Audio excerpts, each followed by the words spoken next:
in the day. Walking side. All right, you guys, straight to jail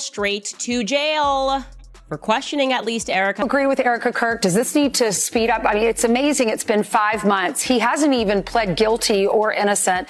He hasn't had a preliminary hearing. Is that normal, and why is it taking so long? Erika Kirk just stepped straight into what might be the most devastating moment of her entire existence. She got arrested while attempting to board a flight to Israel, and it all transpired lightning fast. This materialized right in the center of an FBI investigation. Word circulating is that the Tyler Robinson trial was disintegrating behind the scenarios. When Erika allegedly discovered the case was collapsing, she rushed to secure the first ticket she could locate. She thought she could vanish quietly, but the feds were already monitoring her every action. They appeared at the airport and shut it down before she even had a chance to process what was materializing. Now everyone is posing the identical inquiry. Why did the feds move in on her like that? Viewers are starting to wonder if investigators suspect she had something to do with Charlie's elimination. That inquiry is hanging massive in the atmosphere right now. The implications are staggering, and the timing of her attempted departure raises serious questions about what she might have been running from.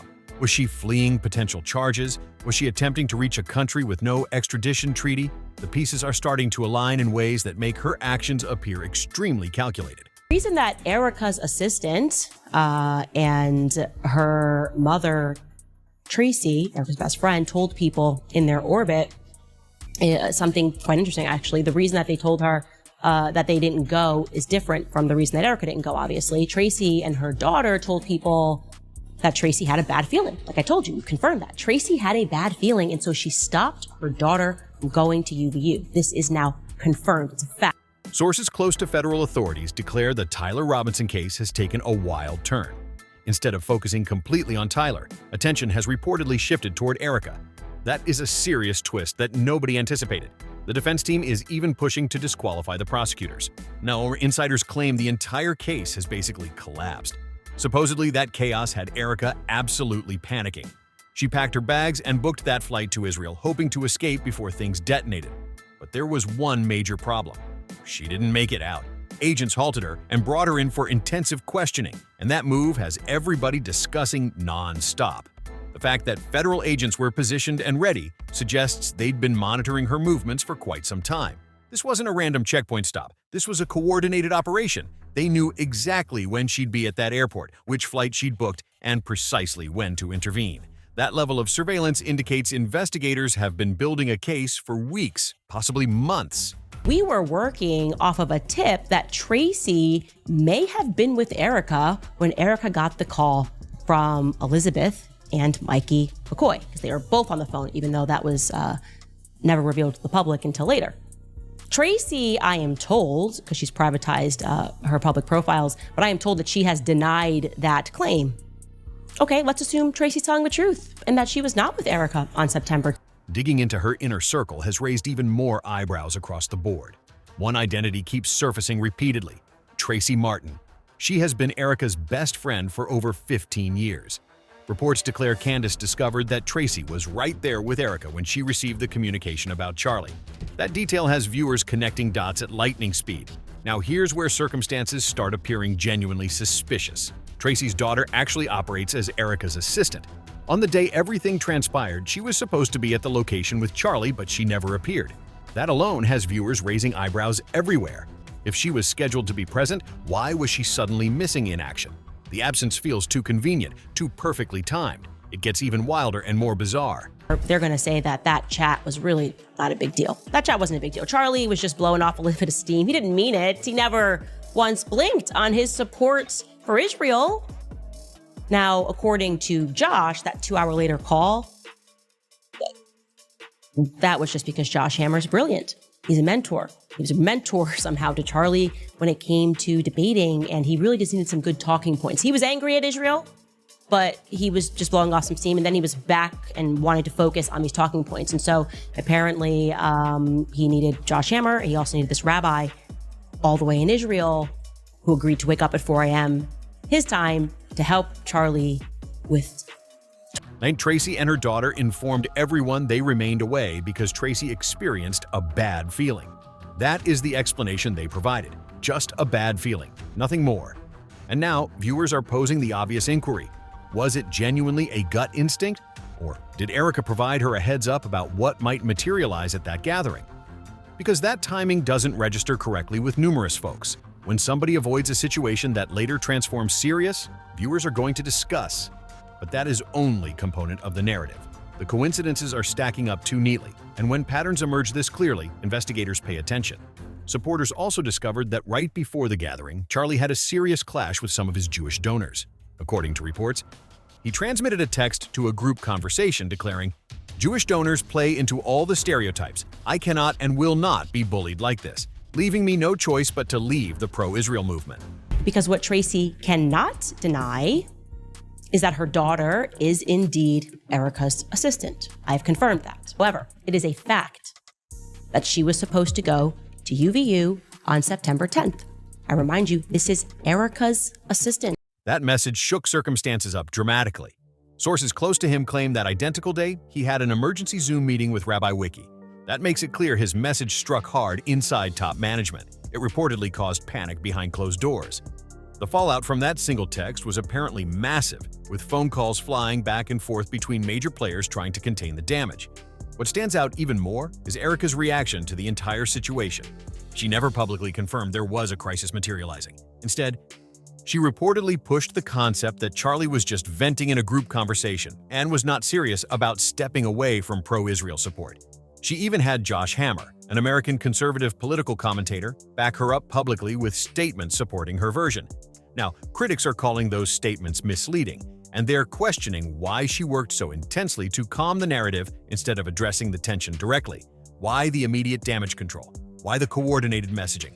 It feels less like concern for Charlie's reputation and more like protecting something bigger, perhaps protecting the interests that funded the entire operation. But there is a serious flaw in that whole narrative. Charlie was not some rookie who required coaching. And he sends off text messages to his security chief, Dan Flood, also to Andrew Colvett, and he says to them that they are going to kill me. Who is they? Well, Erika wants us to believe that he was referring to the left, or maybe even an Etsy witch, right? Some Etsy witch who put a curse on him. Because don't forget, we were also told that the definitely not at all Catholic Charlie had a priest come over and pray over him as well after he has this debating pointers handed to him and texting people saying he's going to die. He also was not at all Catholic and needed a priest to pray over him.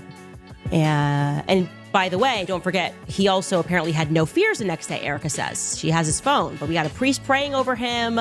We have a declaration that he's abandoning the pro-Israel cause and that he feels that he is being bullied and he's done with it, and that Jewish would play into all the stereotypes. But we are also told that he had no fears the next day. Actually, he went to bed and he was just excited. He was a seasoned professional who had been in the game for years. The concept that he suddenly required pointers just to present in front of a group of college attendees doesn't add up whatsoever. This is somebody who could handle that type of crowd in his sleep. He understood how to discuss, how to command a room, and how to control a message with precision. So why paint it like he required guidance? Why infantilize someone with his level of experience? Unless the goal was to make him seem unstable or emotionally compromised. And for anyone declaring supporters are reaching, listen to this carefully. According to sources, after that communication ended, Charlie texted his inner circle declaring the higher-ups had positioned a bounty on his head. That is a massive statement that cannot be dismissed. If authentic, but where that message displays he felt serious pressure from powerful forces. And from a business standpoint, it makes complete sense. Him walking away from the pro-Israel cause would have been a devastating blow to powerful interests. That type of shift could have shaken money, influence, and reputation all simultaneously. He was good at his job, and he enjoyed having the debates. He enjoyed cutting across the clips so people could wake up to what was happening on college campuses. But let's just stop this absurd narrative that he couldn't sleep, like it was Christmas morning and he was 4 years. We're discussing millions of dollars in funding, political connections at the highest levels, and organizational credibility that took years to build. Now, when you genuinely sit with that message, it transforms everything. If Charlie genuinely felt like powerful individuals were coming after him, that means the pressure behind the scenarios was absolutely intense. Nobody utilizes words like bounty on his head unless they feel cornered and threatened. But that is not casual discussion. That is somebody sounding genuinely alarmed about their safety. And think about the timing of everything. He transmits that explosive text, he has an emergency Zoom meeting with influential figures, and then there is damage control everywhere you look. That sequence is not random or coincidental. It registers calculated and coordinated. Viewers are starting to believe the fallout from that group conversation was way bigger than anyone acknowledged publicly. Because if Charlie was seriously considering stepping away from such a major political position, that could have shaken partnerships, donors, and massive money connections overnight. That is not small drama between friends. That is high-stakes political and financial warfare. I have always been very clear on our stance. Israel, Jewish people. It's awful. Awful. Anti-Semitism is what healing factor comes out of hating Jewish people? What healing factor comes out of hating Christians? What healing factor comes out? Hate in general. Nothing. Nothing. When you're dealing with organizations that move millions in funding and shape political narratives, losing a major figure like Charlie would create shockwaves. So when Erika advanced in to calm the narrative and downplay the situation to the media and supporters, critics now perceive it differently. Was she protecting him, or was she protecting the machine around him? That inquiry is getting louder by the day, and it is not going away anytime soon. The more people examine her actions through this lens, the less her explanations make sense. Now the tension around Erika is striking a whole fresh level of intensity. Investigators are reportedly digging into phone records, detailed timelines, and who understood what before the gathering even commenced. That is where circumstances get genuinely serious. But they had fear. For some reason, Tracy Martin told her daughter, who's Erika's assistant, not to go to this event. They pull her back because Tracy senses danger. But if that's just mommy intuition, are we to believe that she did? Because if there was advanced knowledge floating around, somebody had to be discussing it with someone. Critics are declaring the timeline doesn't register random whatsoever. You possess Tracy claiming she experienced a bad feeling out of nowhere. You possess her daughter skipping the gathering despite being scheduled to attend. Then you possess Erika insisting everything was fine, and Charlie was pumped up and excited. Those narratives don't line up cleanly, and viewers are noticing every inconsistency. At the identical time, it is crucial to remember that online theories are not the identical as hard proof in a courtroom. Just because somebody possesses connections to a country or expresses positively about a community doesn't mean they're a component of something shady. That is where emotions can cloud facts lightning fast.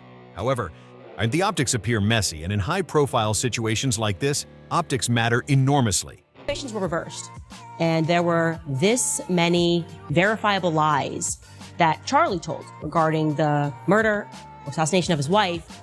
Charlie would be in prison awaiting trial. And I actually agree with that. When trust commences cracking, every little detail registers bigger than it might actually be. Right now, Erika is stuck in the center of a storm of suspicion, speculation, and serious federal attention. And until more facts surface publicly, the pressure around her is only getting heavier with each passing day. The walls are closing in, and everyone can feel it. But here's the genuine inquiry that matters most. Where does Erika fit into all of this?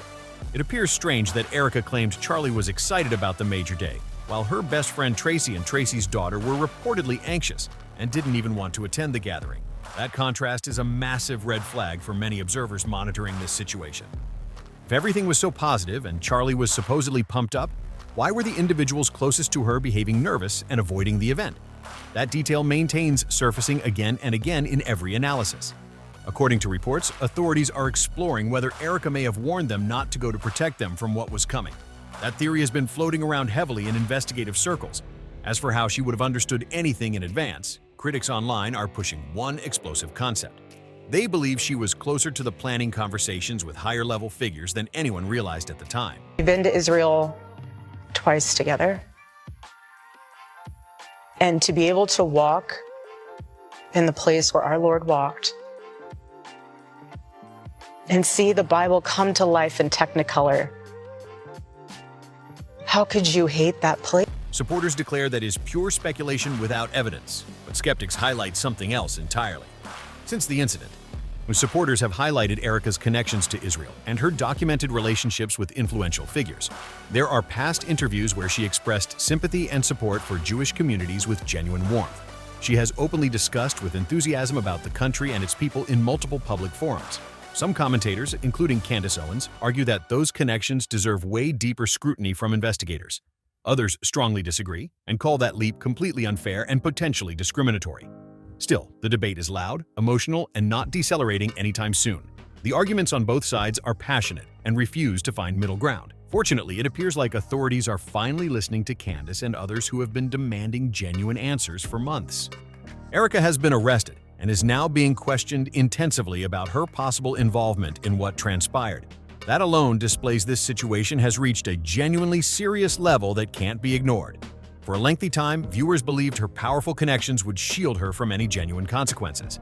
But right now, it seems like influence and status are not sufficient to make this disappear into the background. This is bigger than backroom communications and major names pulling strings. The federal government doesn't arrest someone without substantial evidence. The genuine inquiry now is simple but crucial. What type of evidence do investigators actually possess? And will it be strong sufficient to prove Erika's responsibility in court beyond reasonable doubt? And finally, I close this case once and for all so people can get real answers. The coming weeks will reveal whether the evidence matches the accusations. Drop your thoughts in the responses below. Hit like, subscribe, share this material with everyone who needs to witness it, and I will catch you on the next one.